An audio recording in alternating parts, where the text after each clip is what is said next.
Sophia Dorothea of Celle. Sophia Dorothea of Brunswick-Lüneburg-Celle, born on the September 15, 1666 and died on the November 13, 1726, was the repudiated wife of future King George I of Great Britain. The union with George, her first cousin, was a marriage of state, arranged by her father George William, her father-in-law the Elector of Hanover, and her mother-in-law, Electress Sophia of Hanover, first cousin of King Charles II of England. Sophia Dorothea is best remembered for her alleged affair with Count Philip Christoph von Königsmarck that led to her being imprisoned in the Castle of Ahlden for the last 30 years of her life. Born in Celle on September 15, 1666, Sophia Dorothea was the only surviving daughter of George William, Duke of Brunswick-Lüneburg, by his morganatic wife Eleanor Desmier d'Albret, 1639–1722, Lady of Harburg, a French Huguenot noblewoman. Sophia Dorothea appears to have grown up in a carefree and loving environment. Her father transferred large assets to her over time in order to improve her chances as a candidate for marriage. Her status was enhanced, and her chances were further improved when, by imperial order dated July 22, 1674, and in recognition of the military assistance given by her father to Emperor Leopold I, she and her mother received the title of Countess of Harburg and Wilhelmsburg, Gräfin von Harburg und Wilhelmsburg, with allodial rights over those domains. Sophia Dorothea's suitors included Augustus Frederick, hereditary Prince of Brunswick-Wolfenbüttel, Frederick Charles, Duke of Württemberg-Wennental, Maximilian II Emanuel, Elector of Bavaria, and King Charles XI of Sweden. At first, her parents agreed to marriage between Sophia Dorothea and the hereditary Prince of Brunswick-Wolfenbüttel, who was the eldest son of their distant relative Anthony Ulrich, Duke of Brunswick-Wolfenbüttel, who had supported the love affair between George William and Eleanor from its beginning. The betrothal was signed on December 20, 1675, but the prospective groom was mortally wounded at the siege of Philipsburg on August 9, 1676. After the death of his daughter's fiancé, George William sought to negotiate an agreement on the inheritance of the Duchy of Lüneburg. He initially approached his younger brother Ernest Augustus, Elector of Brunswick-Lüneburg, to arrange a marriage between Sophia Dorothea and Ernest Augustus's eldest son George Louis, the future King George I of Great Britain. However, both his brother and his sister-in-law, Sophia of the Palatinate, had misgivings about the proposed match because of the circumstances of Sophia Dorothea's birth. After the rejection of his daughter, George William decided to improve the status of Sophia Dorothea and her mother. By contract signed on August 22, 1675, and in open violation of his previous promise never to marry, George William declared that Eleanor was his lawful wife, and a second wedding ceremony was held at Celle on April 2, 1676. Ernest Augustus and Sophia stayed away from this second wedding. 22 days later, on April 24, Eleanor began to be addressed at court as Duchess of Brunswick and Sophia Dorothea became legitimate. This development alarmed George William's relatives because it appeared to threaten the planned union of the Lüneburg territories. By an agreement signed on July 13, 1680, the Lüneburg ruling family recognized Eleanor as Duchess of Brunswick and Sophia Dorothea as Princess of Brunswick-Lüneburg-Celle, with all appertaining rights of birth. George Louis's parents also agreed to the proposed union of their son with Sophia Dorothea. In the teeth of opposition from both Sophia Dorothea herself and from her mother, George William went ahead with arrangements for the wedding. The wedding took place on November 21, 1682. The marriage was a complete failure. George Louis and his mother, Sophia of the Palatinate, felt only contempt for Sophia Dorothea, believing that her birth and manners were inferior. George Louis treated his bride with coldness and frequently scolded her for her lack of etiquette. The two had loud and bitter arguments. Nevertheless, they managed to conceive two children, George Augustus, the future King George II of Great Britain, born on October 30, 1683, and Sophia Dorothea, the future Queen Consort in Prussia and Electress Consort of Brandenburg, born on March 16, 1687. Having done his duty, George Louis acquired a mistress, Melusine von der Schulenburg, and started to neglect his wife. His parents asked him to be more circumspect with his mistress, fearful that disruption of the marriage would threaten the payment of the 100,000 thalers he was to receive as part of Sophia Dorothea's dowry and inheritance from her father. Around 1690, Sophia Dorothea was reunited with the Swedish Count Philip Christoph von Königsmarck, whom she had known in her childhood when he was a page at the court of Celle. At first, their meetings were brief and sporadic, but this probably changed in 1691. Initially, their closeness went unnoticed, but eventually the preference that Sophia Dorothea showed for Königsmarck aroused suspicion. By 1694, rumors filled the Hanoverian court that they were having a love affair. Contemporary sources show that Sophia Dorothea and Königsmarck were presumed to have had a sexual relationship since March 1692, though she consistently denied it throughout the rest of her life. After a violent argument with her husband, Sophia Dorothea visited her parents in Celle in the spring of 1694 in the hope of persuading them to support her official separation from her husband. George William and Eleanor opposed it, however.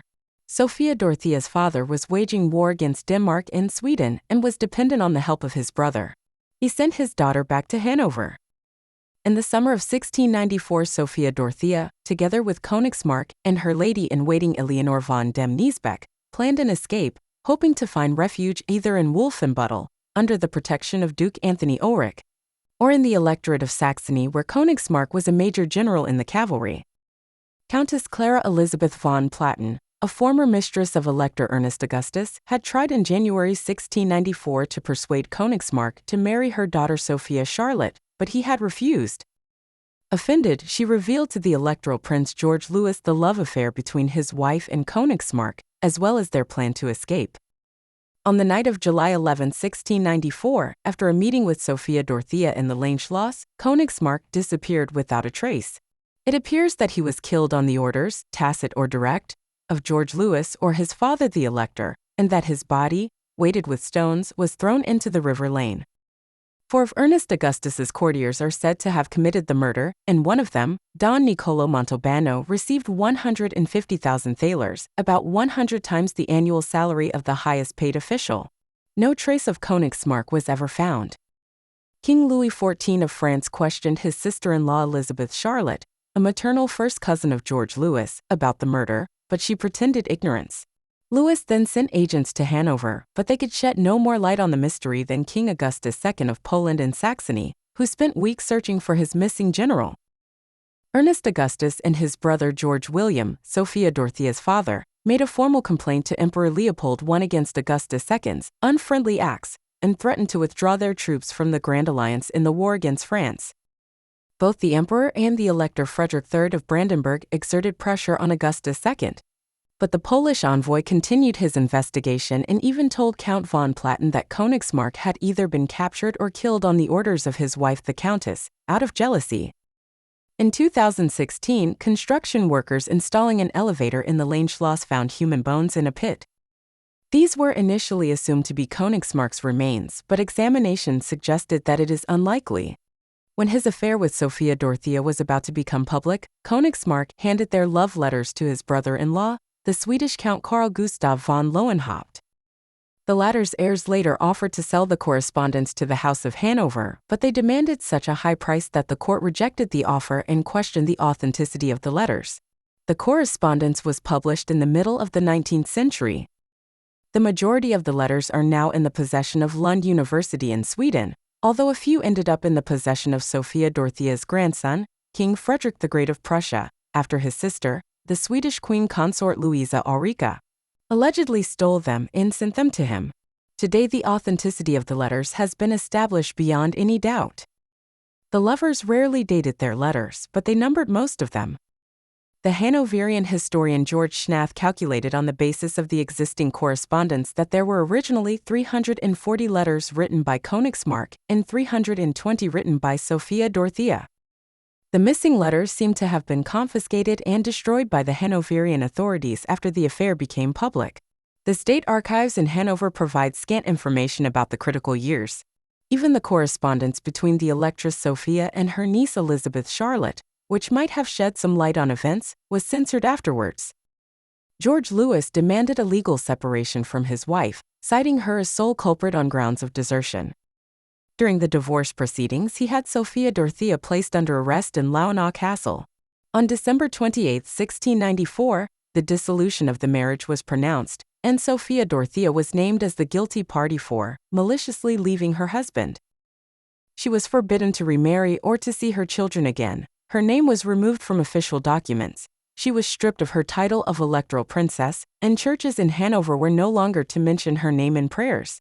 After the divorce, George Louis sent her to Ahlden House, a stately home on the Lüneburg Heath, which served as a prison appropriate to her status. At the behest of her former husband and with the consent of her father, Sophia Dorothea was imprisoned for life. George Louis confiscated the assets she had brought into the marriage and allocated her an annual maintenance. She initially received 8,000 thalers for herself and her court, which was later raised to 28,000 thalers, a sum which George Louis and her father George William paid in equal parts. She was detained in the north wing of the castle, a 2-story half-timbered building, and guarded 24 hours a day by 40 men at arms, 5 to 10 of whom were on duty at any one time. Her mail-in visits were strictly controlled, though her mother had unlimited visiting rights. As far as anyone knows, she never attempted to escape. Initially, Sophia Dorothea was allowed only to walk unaccompanied inside the mansion's courtyard. Later, she was permitted to enter the gardens under guard. After the first 2 years, she was permitted to make supervised journeys of up to 2 kilometers outside the walls. Her stay in Ahlden was interrupted several times because of war or when renovation of the residence was underway. During these times, she was transferred to Celle Castle or to Celle. Her entourage comprised 2 ladies-in-waiting, several chambermaids, and other household and kitchen staff, all selected for their loyalty to Hanover. After her imprisonment, Sophia Dorothea was known as Duchess of Ahlden. At first, she was extremely apathetic and resigned to her fate, but in later years she tried to obtain her release. After her former father-in-law died in 1698, she sent a letter of condolence to her former husband, assuring him that she prayed for him every day and begged him on her knees to forgive her mistakes. She will be eternally grateful to him if he allows her to see her 2 children. She also wrote a letter of condolence to the Electress Sophia, her former mother-in-law, claiming that she wanted nothing more than to kiss your highness's hands before I die. Neither George Louis nor Sophia responded. When Sophia Dorothea's father was on his deathbed in 1705, he wanted to see his daughter one last time, to reconcile with her, but his chief minister, Count Bernstorff, objected, claiming that a meeting could lead to diplomatic problems with Hanover. George William died without seeing his daughter. Sophia Dorothea is remembered for a significant act of charity during her imprisonment. After a devastating fire of Ahlden in 1715, she contributed considerable sums of money towards the rebuilding of the town. The death of her mother in 1722 left Sophia Dorothea alone. When Sophia Dorothea's daughter, the Queen in Prussia, traveled to Hanover in 1725 to see her father, by then King George I of Great Britain, Sophia Dorothea, dressed even more carefully than usual, waited every day at the window of her residence, hoping in vain to see her daughter. Sophia Dorothea grew overweight and was frequently plagued by febrile colds and indigestion. In early 1726, she suffered a stroke. In August of that year, she went to bed with a severe colic and refused all food and treatment. She died shortly before midnight on November 13, 1726, aged 60. An autopsy revealed liver failure and gallbladder occlusion due to 60 gallstones. Her former husband placed an announcement in the London Gazette to the effect that the Duchess of Ahlden had died, but he forbade mourning in either London or Hanover. He was furious when he heard that the members of his daughter's court in Berlin were wearing black. The guards at Ahlden placed Sophia Dorothea's corpse in a lead coffin and deposited it in a cellar. In January 1727, an order came from London that she be buried without any ceremony in the cemetery of Ahlden, which was impossible after weeks of heavy rain. The coffin was brought back to the cellar and covered in sand. Not until May 1727 was Sophia Dorothea buried, secretly and at night, beside her parents in the Stadtkirche in Celle. George I died 4 weeks later while he was visiting Hanover. Thanks for watching HerStory channel. Don't forget to like the video and subscribe our channel.